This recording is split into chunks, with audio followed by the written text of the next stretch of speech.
Welcome to Viking Voices, the People of Princeton. I'm here today, of course, with my wonderful co-host, Ornella Siakam. Ornella, how you doing today? I'm doing good. How are you today, Mr. Burton? Tremendous. Hey, we're going to start this session off today with such an amazing story. I heard last week, I was at Rotary, and we had a Student of the Month. And the Student of the Month, Diya Patel, and this young lady right here, Diya, I was so impressed with you, with your words. Everybody was at Rotary. It was amazing. So Diya, why don't you talk a little bit about your experience as Rotary Student of the Month? Thank you, Mr. Burton. So, as Rotary Student of the Month, I had a great time last week. I got to meet a lot of different people, and it was just a great experience. So Diya, I've been at a lot of Rotary meetings, and they always talk about these great students, like why they were Student of the Month. So I know Ornella and I, we think about the great recognition and what happened. So why were you recognized as Rotary Student of the Month? So I've been recognized as Rotary Student of the Month. I've been working in the community since I started high school here. I've been in Key Club. Key Club's a great organization. They give you such great opportunities for volunteering. But this year I got the opportunity to start my own type of volunteering project. The first project that I led was the coat drive for the Princeton Closet that benefited many students, and it was just a great turnout. We just finished last week, and we saw great numbers. And now the project I'm currently working on is at Here to Chill. It's a tutoring program for students, and we're hoping to connect students that may be having difficulty with the learning environment of this year and students who have been affected, especially with the pandemic. Many students don't have people to speak English at home with, which is a big thing in that students are having less time to communicate in English, which is pretty much affecting their growth and learning growth. So we're hoping to connect Spanish tutors and other languages. We have such a diverse group in Key Club, and we have multiple tutors, so we're hoping to connect with those students and maybe make this pandemic a little better for them. So Diya, so many things, so much involvement, you have everything going on, and just like my co-host, Ornella, you're such a great student. I thought I heard 4-point, but actually with the weighted, it's even higher than that. That's just amazing. So how do you balance everything? Sometimes, I'm gonna be honest, sometimes it's a little bit difficult, but though it's kind of cliche, I like to keep a schedule, just like a calendar. But the really thing that keeps me going is having a lot of activities. I feel like just doing a lot of stuff, being involved in a lot of things, it really keeps me organized. Once you finish something, you have to go on to the next thing. For real, yeah. For real? So do you take time, do you do anything outside of volunteering and schoolwork? Let me be honest. So I used to do classical Indian dance. That was something I was really passionate about. I'm hoping to start it again soon. It's just with school and everything I do, it's kind of difficult with that, but that's something I'm really passionate about. Sure. Now, Diya, I did hear when I was talking to Mrs. Zinneker, who's the great advisor for Key Club. She's amazing. I heard truckloads and people bringing in all kinds of coats. I mean, it was overwhelming. Yeah. The great support. And how do you feel knowing that this was, I know you got a lot of support from other people and Key Clubbers and so forth, but how do you feel being the spearhead behind all this? Oh my gosh, it's absolutely wonderful. It's great to see that our school, our community is so helpful. They're supporting just a high school student with this project. I was it was great. Okay, so before we started filming, me and Diya sat in the lobby, and she told me that she's a part of YBC, which is something that I've been a part of at Princeton for 2 years. So my question to you, Diya, is how does being a part of the Youth Built Change program at Princeton kind of go hand in hand with your volunteering passion? Yeah, Yeah, that's a great question, honestly. So I'm also part of the Youth Council for Suicide Prevention in Cincinnati. It's a group where we meet with a bunch of high schoolers all over Cincinnati. We even have some students from Kentucky. So YBC, we focus on substance abuse, and it has its own connection to mental health. And with Youth Council for Suicide Prevention, right now I'm working on a project with like 4 or 5 other students on creating like a database for mental health resources. Something that we've like seen is there's a bunch of resources online, but how to like figure out which ones are good for individual students. So the thing with YBC, it's somewhat similar. We're working on substance abuse projects, but my project is somewhat related to mental health, and Youth Council for Suicide Prevention, it's also mental health. So it really interconnects, and I'm able to use the information I learned in both to better, I guess, my projects in both. Ornella, you know that with class, you hear our mission statement, empowering each student for college, career, and life success. I know you felt empowered, you feel empowered, you've talked about that. What do you think about Diya? Diya, you are amazing. I can see a little bit of myself in you because of how much you put on your plate and you enjoy doing it. So one more question I have is, how does being a student at Princeton empower you? That's a great question. So being at Princeton, we have so many different opportunities, and our climate at Princeton, it's so different from other schools. We're so diverse, and in this day and age, diversity is so important. Employers, colleges, they all look for diversity. So being at a school, we learn so many different experiences, which then we can better to improve our communities. Like, I love being at Princeton. I've been at Princeton since preschool, literally. I've been here from the start. So if I did not like going to Princeton, I would not be here, and I feel empowered at going to Princeton. Well, I have to tell you, what a great segment. I mean, I feel like I'm the thorn between 2 roses. I feel like I could probably just leave right now. You guys could just do the whole show and run the district. So empowered, I feel, because I'm able to, in a small part, help provide opportunities. The principals at all the schools, but at the high school, they do so much to make sure that you have as many opportunities as possible. So being Rotary Student of the Month, you actually got some gifts, which is nice, but down the line, you have an opportunity to be considered Rotary Student of the Year, and that'd be huge. And with everything that you do and who you are, I certainly hope that happens. Thank you. So Diya, do you have anything else you want to leave Viking Nation with? Sure. Honestly, take all the opportunities you can at Princeton. We have so many opportunities here, like in every single category. I feel like I've done like everything, which really just like helped me find my passion. So my advice to you is take all the opportunities you can here. Well, thank you so much. We'll be right back with another segment. And of course, at the end, the best part of this is when we listen to Ornella when Siakam Speaks. We'll be right back.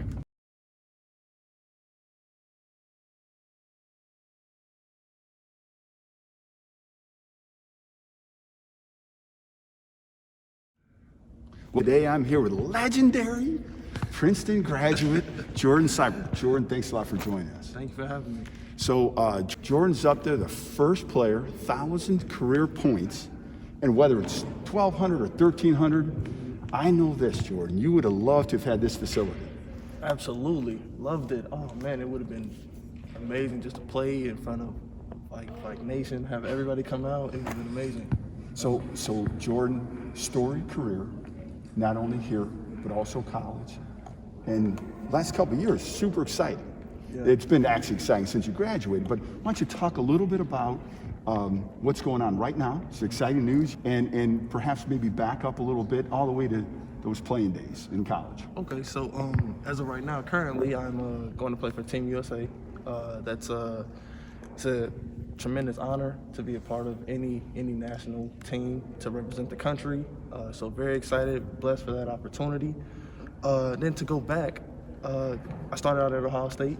I had 2 years there, and sometimes things just don't go how you plan. Sure. And it's okay. And I decided to transfer. I transferred to Dayton, where I knew Coach Archie previously, because he was at Ohio State when I committed. So going there was a no-brainer, and it wasn't an easy adjustment, but I buckled down. My family supported me, and I was able to go there, and we went to the Elite Eight, and had a tremendous run, and started, I think, a new culture at the University of Dayton.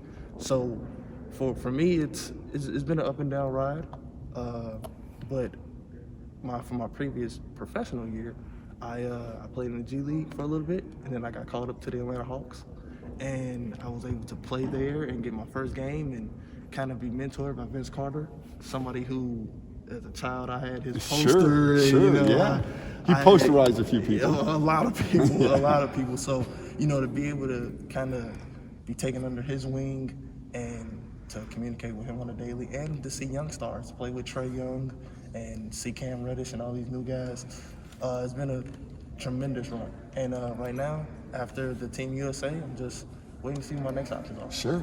No, that's great. And prior to last year, though, you had some professional experience. Absolutely. And where was that? So I played over in Germany. I played in Greece. I had a small stint with the Orlando Magic for a little bit.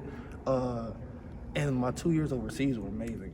Germany was phenomenal for me. Greece was absolutely beautiful. And to have that experience, to be able to travel abroad and to immerse yourself in another culture, but the game remains the same on all levels. Sure. It was just an amazing experience, and my parents were happy. So yeah, most importantly. Yeah. So Jordan, let me ask you this. You talked about culture. How did Princeton help prepare you for some of those experiences overseas? It prepared me by having so much, I don't want to use the word culture again, but that's what this school is. It's history, it's culture, everybody. It's such a diverse school. Beautifully diverse. Diverse, and you get every experience. Like I would always tell people, they say, hey, if you had a family, where would you want your kids to go? I'm like, Princeton. Because of, you get every walk of life here, and you get to immerse yourself in different cultures, different experiences, from theater. When I was here in school, I took theater class, which got me into the arts more. I just think that this school provides students with every ability to touch every part of the world with just being in this one school. So I think it helped me be able to experience that. Sure. USA, Team USA. I'm smiling like crazy right now because it's great. From Princeton, overseas, NBA, Team USA. What ultimately is the goal of all goals? Like, if you reached it, you'd be like, that's the pinnacle. The ultimate goal is a multi-year deal in the NBA. Sure. That's the ultimate goal. But truthfully, just being an inspiration is enough for me. Having all of those accolades, the Team USA, to tell students and people from Princeton, other schools, just that you can do it. You can do it. It takes a lot of hard work. It takes dedication. But I've been to every level of basketball that anybody can be at. So I just want to just continue to inspire people. And as long as inspiration is there, I feel like any goal can be achieved. Wow, that's great. Jordan, when we were down on a basketball court, you mentioned theater classes at Princeton. So, do you have a favorite line? Shakespeare, maybe? Some type of soliloquy? Now that I think about it, not really. Sure. Not really. But one thing that so being involved with basketball, that was all I knew. So being able to have an option to come and try something completely different, I was kind of opposed to it, but once I got in the theater class and I saw how another group of people work just as hard, like I do in basketball, just in a different aspect, I began to be intrigued with it. So after that, I ended up, there was a play here that I went to go see, and I think I was the only basketball player on the team who came to the school plays. But it took me to college where I took more art classes and more theater classes just because of this experience that I was able to get in high school. Sure. I love how you talked about working hard, because in life, as we know, things don't always go the way we plan. So just now, can you talk a little bit about it? Because I know you were at Ohio State, and you said things don't always work out the way you plan. Yeah. So can you talk about what you did to kind of overcome that, and then the transition to Dayton? Absolutely. So if I could backtrack even before Please. Ohio State. So when I was here, my junior year after state, 2 weeks later I broke my leg. So that crushed me. I was moving up the charts in rankings. I had everything going for me, and all of a sudden I just left state, and all of a sudden my leg broke, and I was devastated, and I didn't know what to do next.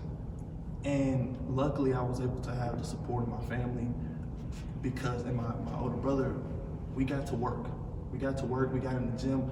I was coming to school, I think maybe around 4:45, 5 in the morning to work out, to get once I was cleared to play, I had to get back to get ready for the next season. So that work ethic was instilled in me before I got to college. Sure. Just to doing whatever was necessary to make the right decisions and to be prepared for any opportunity that came. So when I got to Ohio State, I had success my senior year.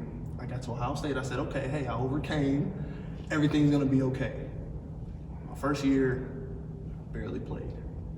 And it hurt because the guys that I played AAU with, 4 of them were on the team with me. And I watched all of them play. I watched 2 of them start. And I sat on the bench. I think mayy I had 18 to 20 DNPs, which did not play. Did not play. So it hurt. And I gave another chance. I said, hey, maybe freshman year, struggle, certain guys get to play. So gave it one more year. The next year, I think I may have had 24 DNPs the next year. And it crushed me. It crushed me. A lot of people, they think that it's all fun and glory, and it can be. It can be, but like I said earlier, the road is bumpy sometimes. It's not always smooth, and I did what I had to do. I met with my family. We talked. I'm like, hey, this isn't working out. I've been struggling for 2 years, and the struggle has been not only a physical struggle, but a mental struggle. And we decided to transfer, and it was rough. I had a lot of backlash, not only from my peers on social media. I had a big backlash from the media in general, news stations. I had a lot of backlash. I was in a newspaper, talked about negatively. So it turned out to be pretty tough for me. But in the end, I feel like hard work can change any situation. So again, what a great metaphor for just kids in general when they struggle, right? There's a couple ways you can get out of it. You can get out of it by working hard. You can get out of it by focusing on family and perhaps faith and friends, and making sure that whatever the struggle is, that you kind of almost embrace that and just continue to work and thrive and get yourself through that. So Jordan, on top of working hard, it's the belief and it's the support structure. And so at Princeton, our mission statement now is empowering each student for college, career, and life success. That empowerment is so important to us. So even though that wasn't the mission statement then, can you talk a little bit about how Princeton helped prepare you just in general? And maybe if there's a teacher or two that you want to throw out there, feel free to. Yeah. One thing that I always loved about this school, well, my school was over there, but this school was the fact that everybody embraced one another. It was from seeing security in the hallways. There was an understanding of the students and the security. There was an understanding of the principal and the students. There was an understanding of how everybody operated. And having that embrace helped me want to go to a school where culture was important. Like teachers like me and Mike Bruning, we always like Mr. Bruning, Mr. Bruning, yeah. and, you know, me and him from my freshman year, my science teacher, and it was like building a relationship and making sure that I was comfortable. I remember Mr. Mulholland helping me Yes. get to him having a discussion with, hey, if you want to get to college and you want to do well, you need to take these courses. This wasn't me meeting with him to talk about this. This was after class, him pulling me aside and out the kindness of his heart, him sharing something that can help me. That's the type of people and influence that's here at Princeton. From I call her Mama Z, Ms. Zinniker. Like just everybody who's here, they try to figure out if a student needs help, if a student needs community, a family guide, an older brother, something, they were always able to help. And not only from the basketball players, it was anybody. It was the art students, the science students, the chess players, whoever needed some type of community support. The school always provided it, and I think that's one thing that allowed me to pick the schools that I looked at. If it wasn't community based, I really didn't have too much interest in it. Sure. And so the fact that whether we did good or bad, the people, the community, not just the parents, the teachers, people from outside, like people still came and supported this school. When I talk to people from all over the world. And when I mentioned a guy, our coach for the youth team USA, Coach Joe, when I told him I'm from Cincinnati, he was like, oh, where'd you go to school? Oh, he's like, I coached at UC. I was like, oh, I went to Princeton. Yeah, oh, I know all about Princeton. Yeah. I hear that all the time. And I talk to people from all over the world. Cincinnati? Oh, what school? Princeton. Oh, great school. And that's the same to this day. So it's funny, I wear this Viking pin with pride. I wear this with pride, and I'm in an airport in Houston. Somebody comes up to me, I hear all the time, oh, it's Viking, like Minnesota Vikings or whatever, but somebody came up, is that Princeton? In Houston. Wow. I was in Michigan, in Lansing, and then in Grand Rapids, 2 separate people. I went to Princeton. Wow. I mean, it's a Princeton pride we talk so much about that I think it permeates people's experience. Absolutely. And that I think when we look at what it is that we ultimately want to do, I mean, because we have struggles. I mean, there's no question about Absolutely. it. And we're working really hard. We have kids that come into our schools that some of them are really far behind grade-wise, or perhaps no formal education. Absolutely. But we are on the grind from day one, making sure that we're offering as much as we possibly can to empower. And that's really critical. So I'm going to give you an opportunity right now to share whatever you want with Vike Nation. Okay? Any final message or anything like that? Just it's pride. It's pride. There's pride in Vike Nation. There's pride in this school. There's pride in this community, and it's okay to struggle. It's okay to be in a position where you might feel kind of lost. You might need help. You feel like there's a goal it may be too far in your mind to reach. The beauty of all of that struggle is when you overcome it, you have a testimony. You have strength. You have a new outlook on a situation, because there's so many people how things come and you feel down and you don't know how to bounce back, but the strength to fight, that's what this school gives. That's what Viking Nation is. That's what Viking Pride is. It's strength. Strength to keep fighting, strength to overcome, strength to just get it done. That's wonderful. The thing is, we talk so much about growth mindset.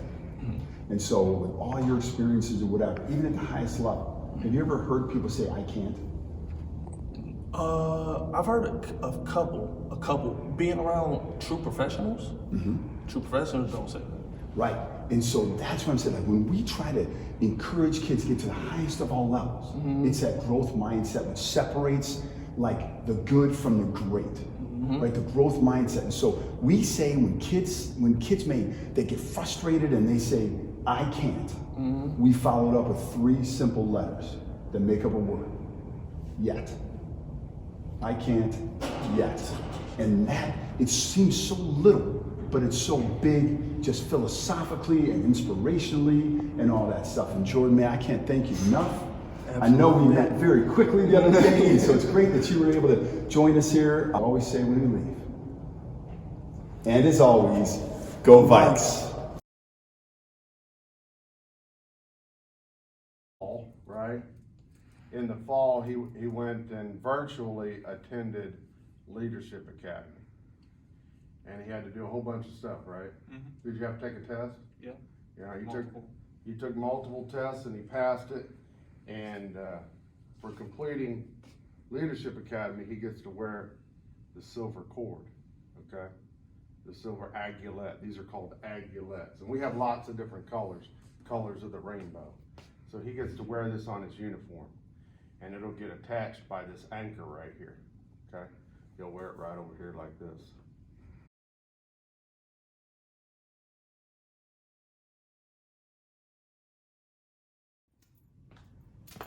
And you know what, since we're getting pictures. Since it's COVID, congratulations. Oh yeah, congratulations there.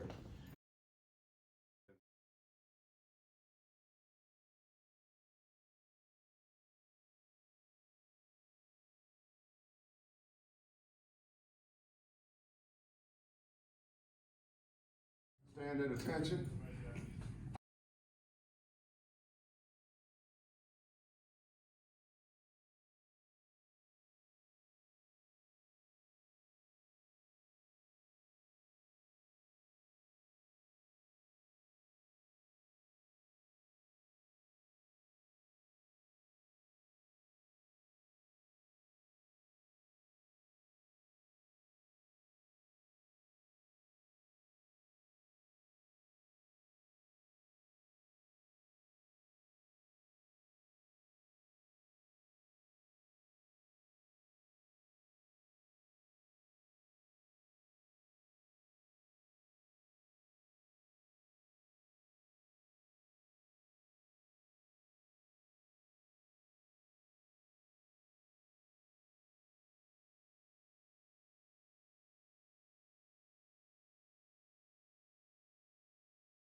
Well, you know how I feel about this last segment.